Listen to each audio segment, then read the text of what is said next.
அமைச்சர் ஆவடி நாசர் அவர்களே, நாடாளுமன்ற உறுப்பினர் அண்ணன் திரு தயானந்தி மாறன் அவர்களே, வணக்கத்திற்குரிய மாநகர மேயர் சகோதரி பிரியா ராஜா அவர்களே,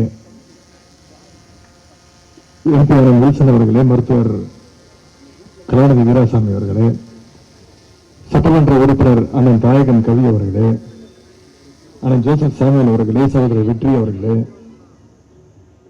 முன்னாள் சட்டமன்ற உறுப்பினர் சகோதரர் ரவிச்சந்திரன் அவர்களே, சகோதரர் தமிழ் பிரசன்னா அவர்களே,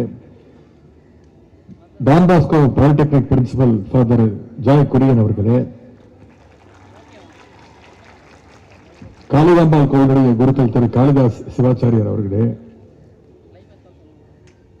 புகாரா முஸ்லிம் அசோசியேஷனுடைய தலைவர் திரு ஃபக்கீர் பாய் அவர்களே, லயோலா கல்லூரியுடைய ரெக்டர் ஃபாதர் ஆந்தனி ராபின்சன் அவர்களே, மரியாலயா குழந்தைகளுடைய இல்ல நிர்வாகி சிஸ்டர் மரியாலயா அவர்களே,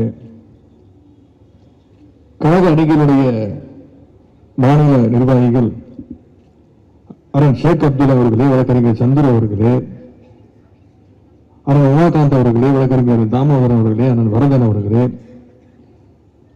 அண்ணன் கிருஷ்ணமூர்த்தி அவர்களே, மாவட்ட அவைத் தலைவர் அண்ணன் ஏகப்பன் அவர்களே,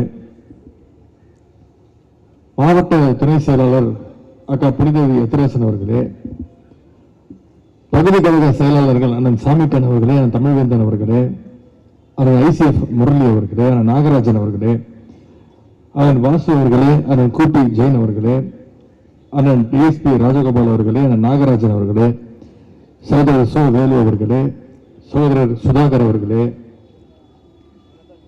தலைமை செயற்குழு உறுப்பினர்கள் சகோதரர் மகேஷ்குமார் அவர்களே, மனவளர்ச்சியுடைய நிலைக்குழு தலைவர் மருத்துவர் சாந்தகுமாரி அவர்களே, மண்டல குழு தலைவர் சகோதரி சரிதா மகேஷ்குமார் அவர்களே, திரு உதயசங்கர் அவர்களே, திரு துலசிங்கம் உள்ளிட்ட பொதுக்குழு உறுப்பினர்களே, மாவட்ட இளைஞரணி அமைப்பாளர் சகோதரர் வானவில் விஜய் அவர்களே, துணை அமைப்பாளர்கள் சகோதரர் ஜெகதீஷ் அவர்களே, சகோதரர் வினோத் அவர்களே,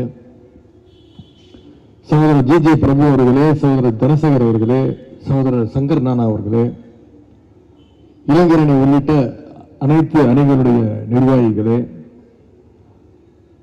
வழக்கறிஞர் சரவணன் உள்ளிட்ட அனைத்து மாமன்ற உறுப்பினர்களே, அண்ணன் அபோய் அண்ணன் டிகா உள்ளிட்ட அனைத்து வட்டக்கழக செயலாளர்களே, அனைத்து பகுதி மற்றும் வட்டக்கழக நிர்வாகிகளே, வந்திருக்கக்கூடிய பாக முகவர்களே, கழகத்துடைய மூத்த முன்னோடிகளே, நிகழ்ச்சிக்கு வரை வந்திருக்கக்கூடிய கிறிஸ்தவ பெருங்குடி மக்களே, முத்தமிழர் டாக்டர் கலைஞருடைய உயிரினும் மேலான அன்பு உடன்பிறப்புகளே, அத்தனை பேருக்கு முதலுடைய மாலை வணக்கத்தை தெரிவித்துக் கொள்கின்றேன். மாவட்ட கழக செயலாளர் மாண்புமிகு அமைச்சர் அண்ணன் சேகர் பாபுடைய ஏற்பாட்டில் இன்னைக்கு சென்னை கிழக்கு மாவட்டத்தில் சிறப்பான ஒரு நிகழ்ச்சியாக கிறிஸ்துமஸ் பெருவிழாவில் பங்கேற்பதில் உங்களை எல்லாம் சந்திப்பதில் முகந்த நான் மகிழ்ச்சி அடைகின்றேன். அத்தனை பேருக்கும் என்னுடைய கிறிஸ்துமஸ் வாழ்த்துக்களை நான் தெரிவித்துக் கொள்கின்றேன். மெரி கிறிஸ்துமஸ் டு எவ்ரிபடி. இந்த சென்னை கிழக்கு மாவட்டத்துக்கு எப்போ வந்தாலும் ஒரு தனி உற்சாகம், ஒரு தனி மகிழ்ச்சியை பிறக்கும். அப்படித்தான் இன்னைக்கு இந்த கிறிஸ்துமஸ் பெருவிழாவும் மிகச்சிறப்பாக ஏற்பாடு செய்யப்பட்டு அனைவரும் இங்கே மகிழ்ச்சியோடு கூடியிருக்கின்றோம். 10 மாணவர்களுக்கு லேப்டாப், 5 தையல் மிஷின்கள், 1200 நபர்களுக்கு நலத்திட்ட உதவிகள், ஃபாதர்களுக்கு நலத்திட்ட உதவிகள்னு, கன்னியாஸ்திரிகளுக்கு நலத்திட்ட உதவின்னு ஒரு அனைவருக்குமான விழாவாக, ஒரு மகிழ்ச்சியான சந்திப்பாக ஒரு நலத்திட்ட நிகழ்ச்சியை இன்றைக்கு அமைச்சர் அண்ணன் சேகர்பாபுடைய ஏற்பாட்டில் இன்னைக்கு திருவிக்க நகர்ல சிறப்பான வகையில் ஏற்பாடு செய்திருக்கிறோம். அதற்கு முதல்ல அண்ணன் சேகர்பாபு அவர்களுக்கு என்னுடைய நன்றியை நான் தெரிவித்துக் கொள்கின்றேன். அண்ணன் சேகர்பாபு அவர்கள் அமைச்சர் எந்த துறைக்குன்னு பார்த்தீங்கன்னா ஒரு இந்து சமய அறநிலையத்துறைக்கு அமைச்சர். ஆனா அவர் ரம்ஜானையும் சிறப்பாக கொண்டாடுவார், கிறிஸ்துமஸையும் அதை விட சிறப்பாக கொண்டாடுவார். கிறிஸ்துமஸ் சொன்னா colour colour lights, star, Christmas tree, அப்படின்னு எங்க பார்த்தாலும் வெளிச்சமா இருக்கும், கொண்டாட்டமா இருக்கும், மகிழ்ச்சியா இருக்கும். அது கிழக்கு மாவட்டத்துக்கு எப்பவுமே கூடுதல் சிறப்பாக இருக்கும், கூடுதல் மகிழ்ச்சியா இருக்கும். இன்னைக்கு இந்த நிகழ்ச்சியும் வெறும் கொண்டாட்டமாக இல்லாம நம்முடைய திராவிட மாடல் அரசு மாதிரி அனைவருக்கும் பயனுள்ளதாக, அத்தனை பேருக்கும் ஒரு நல்ல விஷயத்தை செஞ்சு கொடுக்கிற ஒரு நல்ல விழாவாக இன்னைக்கு இந்த கிறிஸ்துமஸ் நிகழ்ச்சியை அவங்க ஏற்பாடு செஞ்சிருக்கிறாங்க. நம்முடைய முதலமைச்சர் அவர்கள் பொறுப்பேற்றதிலிருந்து நம்ம பெருமையா சொல்றோம் திராவிட மாடல் அரசு அப்படின்னு. திராவிட மாடல்னா என்னன்னு கேட்கிறவங்களுக்கு நம்ம முதலமைச்சர்கள் தொடர்ந்து சொல்றாரு, எல்லோருக்கும் எல்லாருமாக இருக்கக்கூடிய அரசு, அனைத்து தரப்பினருக்கும் துணை நிற்கக்கூடிய ஒரு அரசாக நம்முடைய அரசு 4.5 வருஷம் இங்கே பொறுப்பேற்று செயல்பட்டு இருக்கிறது. அதற்கு எடுத்துக்காட்டாக ஒரு சில திட்டங்களை மட்டும் இங்கே ஞாபகப்படுத்த விரும்புகின்றேன். ஆட்சிக்கு வந்தவுடன் நம்முடைய முதலமைச்சர் போட்ட முதல் கையெழுத்து மகளிருக்கான அந்த விடியல் பயண திட்டம். கிட்டத்தட்ட 4.5 வருஷத்தில் 850 கோடி பயணங்களை மகளிர் மேற்கொண்டிருக்கிறாங்க. அது மட்டும் இல்ல, குழந்தைங்க படிக்கணும், பள்ளிக்கூடத்திற்கு வரணும்னு முதலமைச்சர் காலை உணவு திட்டம். பள்ளிக்கூடம் வந்தா பத்தாது, அவங்க உயர்கல்வி படிக்கணும்னு தமிழ் புதல்வன் திட்டம், புதுமை பெண் திட்டம், இல்லம் தேடி கல்வி, நம்மை காக்கும் 48, இல்லம் தேடி மருத்துவம், இப்படி பல்வேறு திட்டங்கள். இதற்கெல்லாம் மகுடம் வச்சது மாதிரி கலைஞர் மகளிர் உரிமை தொகை திட்டம். இன்னைக்கு அந்த திட்டம் விரிவுபடுத்தப்பட்டு ஒவ்வொரு மாதமும் 1,30,00,000 மகளிருக்கு மாதம் 1000 ரூபாய் நம்முடைய தலைவர் முதலமைச்சர் அவர்கள் கலைஞர் மகளிர் உரிமை திட்டத்தில் கொடுத்துட்டு இருக்கிறார். இப்படி பல்வேறு திட்டங்களை செயல்படுத்துறதுனாலதான் இன்னைக்கு 11.19% வளர்ச்சியோடு இன்னைக்கு இந்தியாவிலேயே வளர்ச்சி அடைகின்ற மாநிலத்தில் முதல் இடத்துல நம்முடைய தமிழ்நாடு இன்னைக்கு இடம் பெற்றிருக்கிறது. இதெல்லாம் பொறுத்துக்க முடியாத சில பேர் தான் இன்னைக்கு தமிழ்நாட்டுக்கு, நம்முடைய மாநிலத்திற்கு ஏதாவது ஒரு தொந்தரவு கொடுக்கணும்னு பல்வேறு முயற்சிகளில் ஈடுபட்டு வந்துட்டு இருக்கிறாங்க. மீண்டும் இந்தி திணிப்பை தமிழ்நாட்டுக்குள்ள திணிக்க பார்க்கிறாங்க. புதிய கல்விக் கொள்கைன்னு ஒண்ணு கொண்டு வராங்க. மீண்டும் நம்ம மேல இந்தியை திணிக்க பார்க்கிறாங்க. வழக்கத்திலேயே இல்லாத, யாருமே பேசாத சமஸ்கிருதத்தை நாம கத்துக்கணும்னு நம்மளை திணிக்கிறாங்க.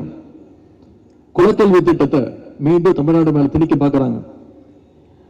டீலிமிட்டேஷன் சொல்லி நம்ம மாநிலத்துடைய உரிமைகளை குறைக்க பார்க்கிறாங்க. SIRன்னு ஒரு திட்டத்தை கொண்டு வந்தாங்க. அதோட அபயாத்தையும் நம்முடைய முதலமைச்சர், நம்முடைய தலைவர் தான் இந்தியாவிலே முதன்முறையா எடுத்து சொன்னார். சிறுபான்மையினர், பெண்கள், ஒடுக்கப்பட்ட மக்களுடைய வாக்குகளை எல்லாம் எப்படியாவது ஒழிக்கணும்னு இந்த பாசிஸ்டுகள் இந்த திட்டத்தை கொண்டு வந்தாங்க. இன்னைக்கு நாம நினைச்ச மாதிரி நேற்று டிராப்ட் ரிலீஸ் பண்ணிருக்கிறாங்க. வாக்காளர் பட்டியல், விரைவு வாக்காளர் பட்டியல் பாத்தீங்கன்னா 98 லட்சம் மக்களுடைய வாக்குகளை நீக்கியிருக்காங்க. குறிப்பா சென்னை மாவட்டத்தில் மட்டும் 14 லட்சம் வாக்குகள் நீக்கப்பட்டிருக்கு. நான் உங்ககிட்ட இந்த கிறிஸ்துமஸ் தினத்துல இந்த சிறப்பான நிகழ்ச்சியில் உங்க அனைவருக்கிட்ட வைக்கக்கூடிய ஒரே வேண்டுகோள், இங்க வந்திருக்கக்கூடிய நீங்கள் ஒவ்வொருவரும் உங்களுடைய வாக்குகள் இருக்கான்னு நீங்கள் உறுதி செய்ய வேண்டும் நான் கேட்டுக்கொள்கின்றேன். அது நம்முடைய கடமை. அதனுடைய கடமை மட்டும் கிடையாது, அதனுடைய உரிமை. அப்படி உங்களுடைய வாக்குகள் உள்ளன, கழகத்துடைய BLA 2க்களை சந்திச்சு ஃபார்ம் 6 கொடுத்து மறுபடியும் விண்ணப்பம் கொடுங்க. விண்ணப்பம் செஞ்சாக வேண்டும். வருகின்ற ஜனவரி 18ஆம் தேதி வரைக்கும் நமக்கு டைம் இருக்கு. இன்னைக்கு இவ்வளவு சூழ்ச்சிகளை ஒன்றிய அரசு தமிழ்நாடு மேல திணிச்சிட்டு இருக்க போது நம்முடைய அரசு சிறப்பான ஒரு அரசாக செயல்பட்டு இருக்கு. குறிப்பா சிறுபான்மையினர் நலனுக்காக பல்வேறு திட்டங்களை நம்முடைய அரசு செஞ்சிருக்கு. குறிப்பா கிறிஸ்தவ மாணவர்களுக்கு ரூபாய் 7 கோடி அளவுக்கு இந்த 4 வருஷத்துல மட்டும் கல்வி உதவித்தொகையை மட்டும் நம்முடைய அரசு கொடுத்திருக்கு. கிறிஸ்தவ மகளிர் உதவும் சங்கங்களுக்கு மானியமாக 13 கோடி ரூபாயை ஒதுக்கீடு செஞ்சிருக்கிறார் நம்முடைய முதலமைச்சர் அவர்கள். அது ஜெருசலத்திற்கு புனித பயணம் மேற்கொள்வதற்காக ஒவ்வொருத்தருக்கும் 37,000 ரூபாய் மானியத்தை நம்முடைய அரசு கொடுத்துட்டு இருக்கு. தேவாலயங்களை ரெனோவேட் செய்வதற்காக, புனரமைப்பதற்காக இதுவரைக்கும் 5 கோடி ரூபாய் வரைக்கும் சிறப்பு நிதியாக நம்முடைய முதலமைச்சர்கள் கொடுத்திருக்கிறார். சிறுபான்மையினுடைய கல்வி நிலையங்களுக்கு நிரந்தர அங்கீகாரம் குறைக்கணும்னு நம்முடைய அரசு பல்வேறு திட்டங்களை அறிமுகப்படுத்தி இருக்கு.